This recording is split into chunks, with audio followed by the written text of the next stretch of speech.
Cardboard, coming at you from the great state of Louisiana with a neat little video today. I thought of this a couple days ago, just thinking to myself, if there were three things, I had to choose just three things in the hobby that I would change immediately, right? Not waiting for fanatics to change them, but that I would change right now, what would those three things be? So what I did is I posted on Instagram. For those of you who watch my channel or who are listening on Spotify or one of those other podcast platforms, please get on Instagram if you're not on Instagram yet. We want you on Instagram. We want as much of the hobby on Instagram as possible. It's sort of the place to share pictures of cards and educate yourself and laugh if you like to look at memes and just really have general discussions and illustrative discussions where you can actually see pictures of cards. So what I did is I posted a pretty popular card you guys may have heard of. I did make sure, as you can see over here in the comments, to let everyone know this pick is for attention only. It is not my card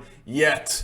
So if I'm going to buy a baseball card, I think I'm going to save up and buy this $12.5 million Mickey Mantle card, or 12.6 or whatever it was.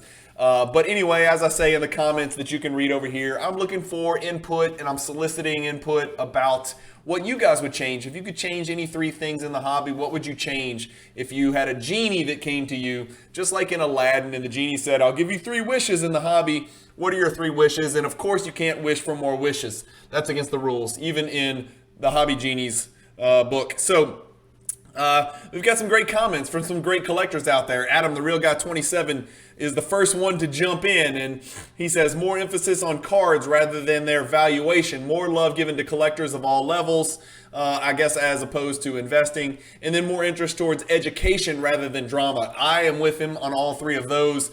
He even did it in 29 words, but as I said, LOL is 3 words, so he went over.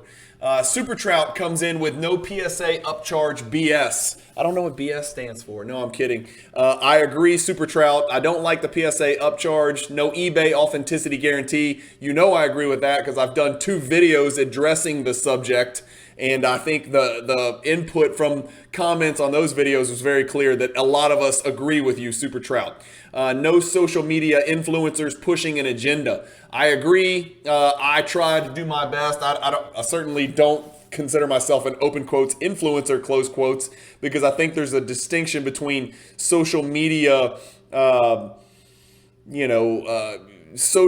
engaging in social media or putting out content on social media or YouTube or whatever podcast platform of choice. I think there's a distinction between simply disseminating information and disseminating information with the intent to influence others, to push your personal agenda. I hope I'm not perceived as one of those influencers, but I agree with you. There's a lot of influencers on a lot of social media content on YouTube and whatnot where, people are trying to get others to see things their way. Yeah, that's a tricky one because influencer in and of itself is not a bad word, but when you're not genuine about why you're trying to promote something, and you don't truly believe in that thing, or you're doing it for your own personal gain, it's a problem. So yeah, that's a big one. Good call right there, Super Trout, on all three of those, Super Trout. The cost of new wax has to go down somehow. David from Riverfront Collectibles, I could not possibly agree more. Riverfront always on point. It has to go down. Right now, people are paying so much for hobby boxes, and it was always this way, but now it's even more extreme. That people are paying so much for hobby boxes with no hope possibly of even breaking even. I mean, you could even hit a couple of cards that you need to hit and not break even. More emphasis on the card than the grade. Basketball card guy, astute as always. I couldn't possibly agree more. Right now, the hobby is hypersensitive to grades and even half grades, right? If you're talking about BGS or SGC, oftentimes those half grades or subgrades can mean, I'm not exaggerating, 5-6 figures difference from one card to another of the same exact card. When you can buy, 8 PSA 9s for the price of 1 PSA 10, you have to start to ask yourself, have we gone too far? Has the hobby swung too far? Is there too much of an emphasis on the grade rather than the card itself? Simon 466 says, yeah, you and I are definitely on the same page there. Simon and I are almost always on the same page. He is a brilliant mathematician, Simon says, I think we can agree on fewer parallels. And I said, yeah, hell yeah, you're right, Simon. And he also says patches that are not associated with any event whatsoever, not player worn, not game worn, not specific game worn. Yeah, everybody in the hobby would agree with that. That's a huge one, right? I think fewer parallels is a very, very, very big one. Game or player worn at the very least is another big one. The perception that PSA 10 is king. I think Simon's, elucidating that the hobby has concluded that PSA 10s are significantly more valuable than other gem mint graded cards from other grading companies, and maybe that there's too large of a disparity, or maybe there should be no disparity at all, is what Simon 466 Cards is alluding to. I'm with you. A dramatic shift, and I should have liked that. I didn't. Sorry. Forgot to like his stuff. But a dramatic shift towards creative, innovative designs away from autos, patches, and endless parallels. So mostly 90s basketball cards has some idea for some different stuff. And of course, if you look at his page, he's got some really cool stuff always on his page. Thanks to 90s basketball for that. Let me go back up here. What's happening? Here we go. Lower fees for buying and selling, 5% total or less on bigger platforms from Grail Card Quest. Agreed. Lower buying and selling fees would be huge. I think, what are you looking at? 14%, 15%, depending on the price point and the shipping cost on eBay. That's eating up margin. You would think that if you could buy something and it appreciates, by 10% or 15%, you could at least break even. And that might not be the case right now on eBay. I mean, if I bought something and it went up 15% over the next 30 days, you would think you could profit from that, from making a shrewd, wise financial decision or an investment, from an investment perspective. But really, you might not be able to, depending on the platform that you're selling on. Now, there are alternatives to eBay out there. PWCC, Golden, Heritage, Mile High, Robert Edwards, My Slabs. How about this? There's no fees except for the shipping cost, and you don't necessarily have to pay them as the seller on Instagram or Facebook. So there's other ways to sell cards out there, but yeah, I agree. On the bigger platforms, the ones that we see used the most often, I would say PWCC, Golden for big stuff, and then eBay for the little stuff. On those like monster platforms, I would like to see lower fees. Does eBay really need 15% of $8 gazillion that they make? I don't know. I mean, again, that's not a nonprofit, so they're running the business, I'm sure. Demand 1980 cards, great PMG collector. Cards more affordable. Agreed. We saw that earlier with cheaper wax. More standardized grading across or within companies. Yes, a 9.5 here should be a 9.5 there, or at least a gem mint should be a gem mint, within companies and for more card companies. More Q&Aing their cards before inserting into packs. I guess what he means is better quality control. Let's inspect the cards. Let's make sure they're somewhat relatively centered. I mean, if these dudes can get a Mickey Mantle that you see on your screen from 1952, that's 48, 68, like 70 years ago. If they can center that, then surely, Panini should be able to center a doggone silver prism from 2021, right? Less redemptions, absolutely. Everybody is in agreement with that. That is something that I think almost 100% of the hobby unanimously would agree on. I don't think it's the biggest issue. It's not going to make it into my top 3 if I had to pick 3 for my genie wishes, but it is one that I think everybody can agree on. There's no confusion or no disagreement on that.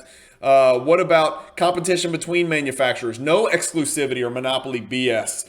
Sports Card Show says they want more than just Fanatics. They want more than just Panini. They want competition like it used to be in the late 80s and 90s, where you had Fleer and Donruss and Score and Topps, and they were all going at each other. And then amongst those different manufacturers, you had different products, just like we do today. American competition would be nice. There you go. Transparency on print runs. That's big. So I don't want to spoil it, but that is a very high on my list of wishes that I'm going to ask to be granted when my hobby genie comes to visit me. Transparency on print runs and production. I want to know how much of every single card is printed. Every single card, from base to silver to retail to hobby, every single one. We know on the serial numbered cards how many are out there. I want to know on every single card. And I don't mean you need to stamp a serial number on every single card. I just mean I want to see on the outside of the pack how many you printed. Obviously, that would assume that we believe that Panini would tell us the truth, or Fanatics would tell us the truth. Like, you don't need to stamp 50,000 on a card, but if there's 50,000, base chronicles, of this particular player, I want to know that there's 50,000. If there's 20, I want to know that there's 20. Punishment for hobby offenses, fines and jail time. Whoa, let's relax. Everybody makes mistakes out there. I think people get hammered quite enough in social media and with their reputation. I don't think we need fines or jail time. So we got to draw a line somewhere there, Sports Cards Show. 3-piece spicy cards. This was one of the more interesting commenters and one of the more interesting pages. So 3-piece spicy cards says, Panini and ultimately Fanatics partner with Popeyes. Yes, Popeyes the restaurant. I want Popeyes Happy Meals with greasy sports cards directly inside of the chicken box with no protection, including super short print chase cards that are selectively placed in the spicy chicken sandwich bags. This will be this era's tobacco potato chip bubblegum cards. And as you can see, 3-piece spicy cards blends everything that we love about America, which is Popeye's fried chicken and sports cards. Grail Card Quest comes in, PWCC app and website to work without any bugs. I personally never have any issues whatsoever. I know people do complain about it, and I don't know if it's what area you're in, or maybe I'm just lucky in the swamps down here, but I have never, ever, once, ever had any problem with any bugs on PWCC when I'm trying to get bids in or auctions or buy things. I've never had any issues. I don't know. That's just me. Comment below this YouTube video and let me know if I'm just in the minority or I've just been dumb lucky all these years. But I've never had issues with any app, to be honest with you. Golden, PWCC, eBay, none of that crap. I've never had any problems getting bids in. I guess that's what Grail Card Quest is talking about. But maybe I'm just in the very small minority. Fly2 Cards says no more sticker autos. 100% unanimous. I'm sure everyone would agree with that. Even if that means fewer autos, do it. Let's do it. Let's make autographs mean something. Let's not let these athletes sign 35,000 stickers. Let's make autographs mean something. Let's make it mean if you get an autograph card, that athlete touched it and signed it directly on the card. No redemptions, yes. Standardized automated grading, 8s equal 8s equal 8s equal 8. Yes, we can all agree on that. I think that is something even a genie can't do, but, especially since there's human intervention and humans determine the grades ultimately. Lakers Exquisite says no more sticker autos, no more non-game use patches. We've heard them both, and we agree with both Lakers Exquisite. Rick's NBA Cards, get rid of scammers. Yeah, everybody would agree with that. Reduce selling fees, IRS eating away from profits. Same thing we heard earlier about the bigger platforms charging less in fees. PSA club value grading back at $12. Man, I'm with you. Rick's NBA Cards. If PSA reopened at $12, I think it would be a huge cash injection into the hobby. I think it would bring, even those like low profit margin base prism flippers back into the market, which again, people bitch and complain, and it did slow PSA down, but right, this is our wish, right? Our genie wish is that we could go back to $12 and it would not change the turnaround time, right? That's our wish. We get to make our wish. That's our wish. So I don't know if you can go back to $12 grading fees and not create another backlog and just kind of revisit the same problem that we saw in 2021 where PSA had to shut down. Maybe you could now because there are still there's significantly more grading options out there with BGS and CSG and SGC. Maybe we could go back to $12 and not have a backlog. And we also know that, Nats said on numerous occasions on different interviews that they've opened an East Coast office. They've, increased their grading capacity in their infrastructure and what they could handle, by magnitudes, massive magnitudes. So maybe we can go back to $12 or $15 and not have the same backlog problem. Hockey Cards Up says increased security by card manufacturers, photograph and catalog patch cards. I guess what he's getting at, microchips to prevent counterfeiting. What he's getting at is maybe the manufacturers could find ways to prevent cards from being counterfeited. I don't think that's that big of a problem with ultramodern cards. Maybe I'm naive. It's a huge problem in the 90s, and then it's a huge problem with certain cards like the Gretzky and the Jordan and all that, but it's too late to kind of fix those. Hockey Cards Up, but that's what Hockey Cards Up. No more initial autos, full signatures only. Yeah, I'm with you. You've seen some really crazy autographs out there where it's just basically initials because the athletes don't give a damn. They just want their paycheck. Send all breakers that scream over a $10 hit to outer space. So I think he's alluding to the over exuberance from some breakers out there when they hit cards that aren't quite, open quotes, hits, close quotes. I have no problem with being excited, obviously, as you can see by the way that I interact when I produce these videos. But yeah, I'm with you, man. Every breaker wants to say they hit the big one. Sometimes it's not the biggest of the big ones. Cardboard Junkie even said that he would chip in for the rocket fuel to send those over-exuberant breakers to outer space. Chronic Collectible says standardized grades. I guess that, again, that means parity across all grading companies. More game used memorabilia and less redemptions. Easy 1, 2, 3 that everybody can agree on. Jay Kern 33 Cards says get rid of Whatnot. He does not like Whatnot. Get rid of it. K Dizzle's card says every single card serial numbered. So we kind of talked about that, right, with the print run. I don't know if that's feasible or not, but I like it.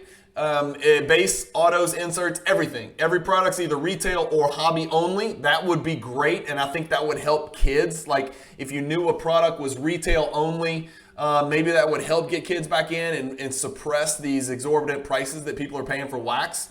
And then universal grading standards across all companies. Man, there's a lot of that. Am I wrong? A lot of people are chiming in with the same thing about they want 10s to be 10s to be 10s. Less persuasive content, trees to cards. I'm not sure what that means. I guess what he means is less influencer content where they're trying to persuade you to buy or do something or act in a certain way for self-benefit. More honesty and document undocumented comps. I guess he wants more parity, more comps. Is that an Anthony Simons that I see? I think that's an Anthony Simons right there. And there it is. There he is. There's Ann Man. Okay, stacking gems. I bought it. Haha. I don't know what that means. Stacking gems. You're going to have to explain that one to me. I'm not sure what that means, but it just says, I bought it. Haha. I think he means the mantle. Sorry, I'm just now getting it. Stacking gems picked up the mantle. Congratulations. You can add that to that those blue Spider-Man cards or Daredevil cards or whatever those are down there. Maybe he bought the mantle.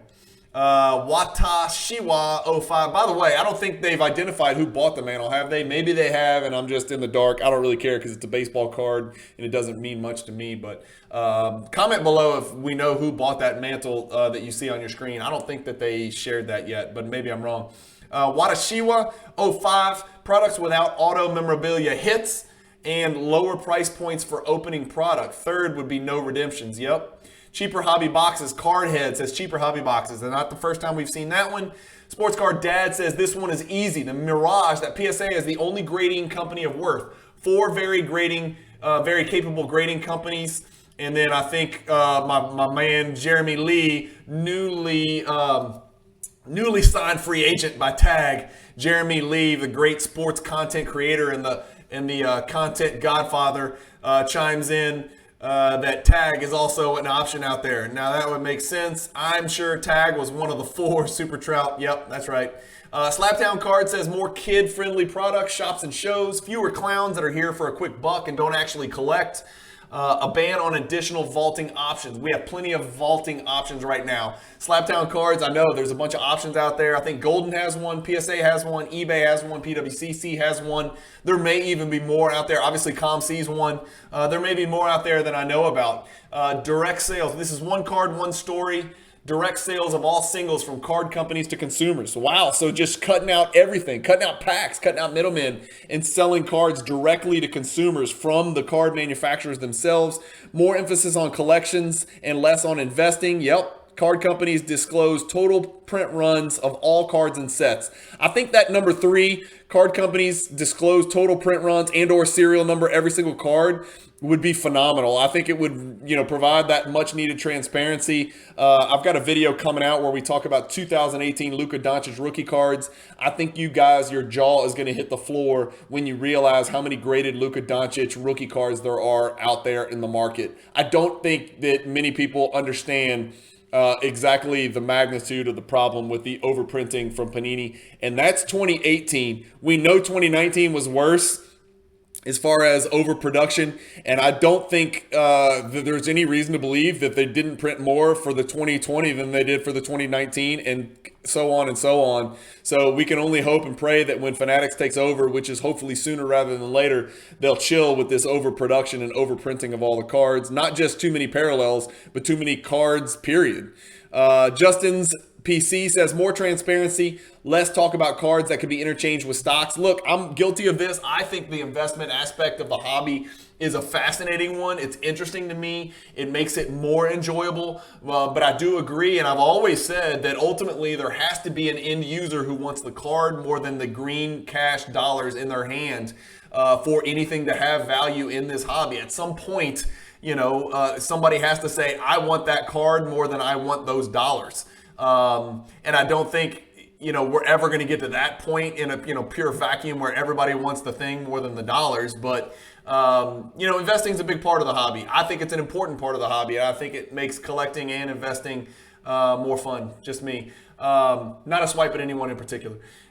Insight Sports LA says PSA needs to expand enough to where they can grade quickly at an affordable price. The demand is there. Yeah, the demand is there. There's a lot of people, including myself, hand raised that I've got literally hundreds of cards cleaned, prepped in brand new penny sleeves and semi-rigid card saver ones ready to send to PSA whenever they say the word and they go back to 15 or 18 again. Hundreds. Yes, hundreds. One more card says more attention to the international market. I want a respectable grading company in Europe. Fair enough. I don't know much about what's in Europe or what options there are for grading cards in Europe, but that's about it. Look, and I've got these pulled up. I just kind of put them down and gave some attribution to whoever suggested these things. A lot of great ideas, a lot of great input. Thank you for all of you guys who responded. I appreciate it.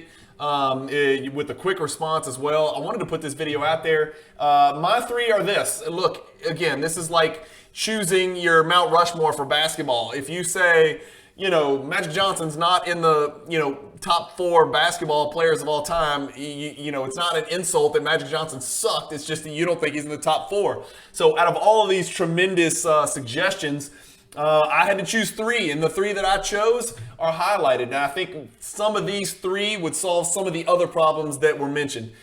Fewer products. Just make less. Just make less products. I don't know how many there are. I think at one point there was like 30 plus, 40. I don't know. Somebody comment below and let me know if I'm crazy on that. But I think Panini, and we're talking specifically about basketball cards on this channel, I think there was 30 plus products. Why don't we just make 10? Why don't we release 1 every month or every month and a half and just release 10 throughout the year? Or maybe 1 a month for the first 5 months, because that's when we're the most hyped and excited about getting rookie cards, and then kind of go from there. Wouldn't that help this supply chain bull crap that Panini is alluding to, that they can't get, like I'm just now getting Prism? Like we're just now, this week, we're going to get Optic basketball. These guys finished their season. Their rookie season's over. I'm ready to go buy Paolo Banchero, and I'm still getting products that feature rookies from the prior year. I think if Panini produced fewer products and actually worried about eliminating sticker autos on those products, worried more about the products themselves and produce fewer of them, increase quality, decrease quantity, I think it would check a lot of boxes. So that would be one of my 3 wishes for sure. Wish number 2 would be fewer parallels within each product. Too many.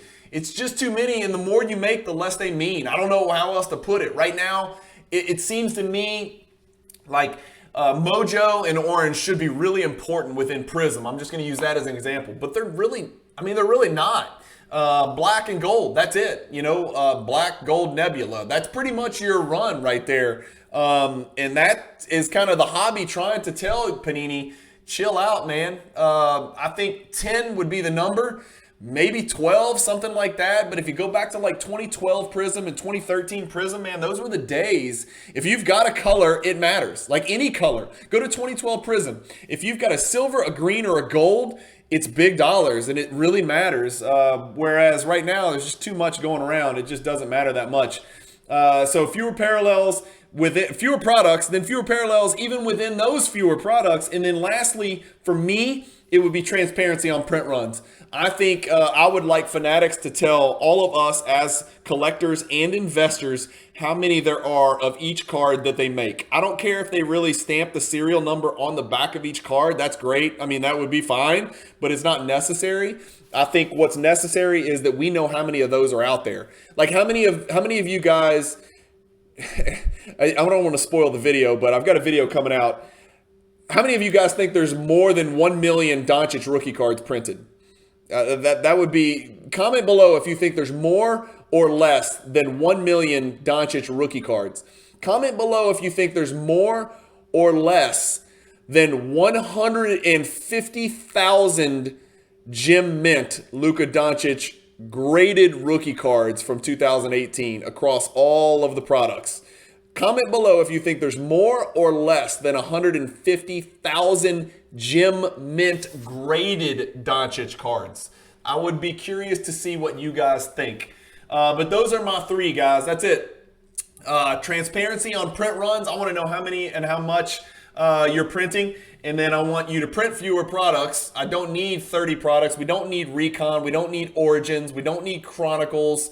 If you want to keep low-end products out there, make 3 low-end and 7 high-end.